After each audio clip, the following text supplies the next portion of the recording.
Namastê. Existe nos dias atuais uma perseguição deliberada, não somente a palavra religião, que vem do latim religar e ligar novamente o homem a Deus, a sua essência, mas as religiões de um modo geral, a perseguição às religiões e não somente ao cristianismo. Décadas atrás, a China comunista, quando invadiu o Tibete, carregava a bandeira de Marx. A religião é o ópio do povo, o veneno do povo.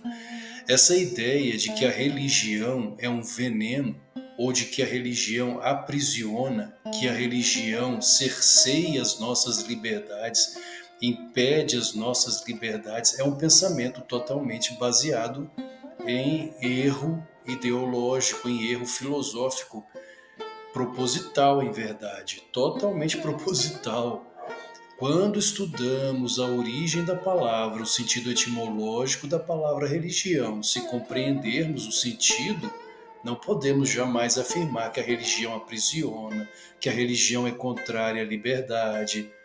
Religião, como já falei em muitos vídeos anteriores, que tenho repetido sempre, falado sempre em minhas lives, e é necessário repetir e repetir e repetir, vem do latim religar, é ligar novamente o homem a Deus.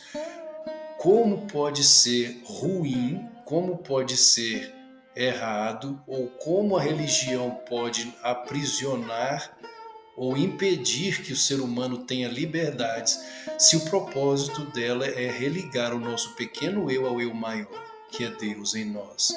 Algo semelhante à palavra yoga, que vem do sânscrito yudi, união do pequeno eu com o eu maior.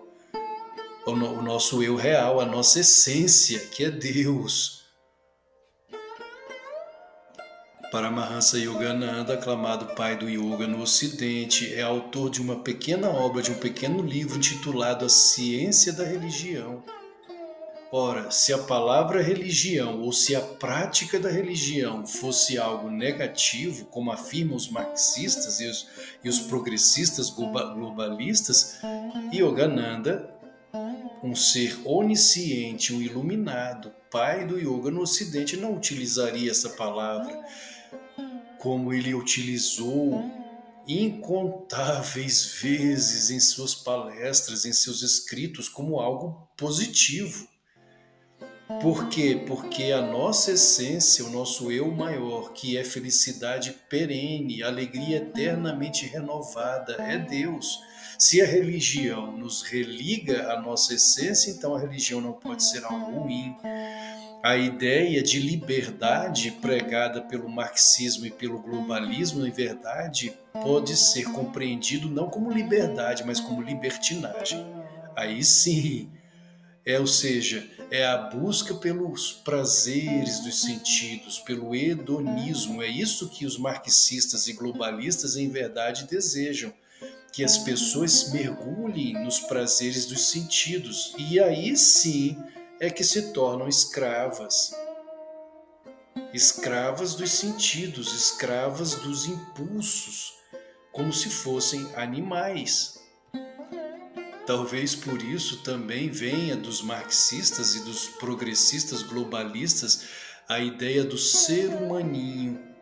Não é que os animais são melhores do que os seres humanos. Dialogando certa vez com um amigo meu que tem essa visão progressista, ele chegou a afirmar, e é uma pessoa de nível superior, os animais são superiores aos humanos. Eu disse a ele, como assim? Você nunca leu Yogananda afirmar que somente os seres humanos possuem o sistema cérebro-espinhal, os 7 chakras para a iluminação? Sim, mas os animais não fazem guerras, meu irmão. Coloque a inteligência humana em um cachorro e veja se ele não fará guerra. Ele será o primeiro a guerrear contra os gatos contra os ratos, e assim por diante. Talvez destrua o planeta Terra muito mais rápido do que o próprio ser humano. Pequeninos, eles já estão brincando de brigar. A brincadeira deles é morder, é brigar. Imagine se eles tivessem a capacidade intelectual que o ser humano tem para construir armas. Então, o que o progressismo ensina é busca pelo hedonismo, pela satisfação dos prazeres, como se nós fôssemos animais. Não somos animais. Na verdade, quando cedemos aos impulsos sexuais e a outros impulsos animalescos, estamos sim nos escravizando. Nos tornamos escravos de nossos impulsos, de nossos desejos internos, escravos de nossos sentidos. O yoga nos ensina a libertação por meio de pratyahara, do recolhimento dos sentidos, das indrias para dentro, por meio da contemplação, da observação do reino de Deus dentro de nós, como ensinou o grande yogi Jesus. O reino de Deus está dentro de vós. Aqueles que se entregam aos prazeres do hedonismo, os prazeres dos sentidos, ao uso das drogas, são escravos, estão se escravizando. Aqueles que lutam contra isto, em verdade, se tornam senhores de si mesmos, seguros em Deus, seguros na bem-aventurança, existindo dentro de nós, aos que não se entregam à gula, aos prazeres da gula, né, do sexo, da avareza, da preguiça, não é? A preguiça que é tão ensinada, tão pregada, é tão valorizada, é tão adorada pela esquerda no mundo. O trabalho dignifica o ser humano.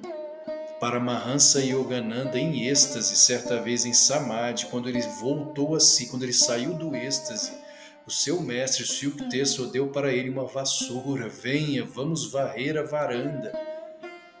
Ou seja, ensinando a Paramahansa Yogananda o equilíbrio. Yogananda ensinou a seus discípulos esse equilíbrio da meditação unida ao trabalho.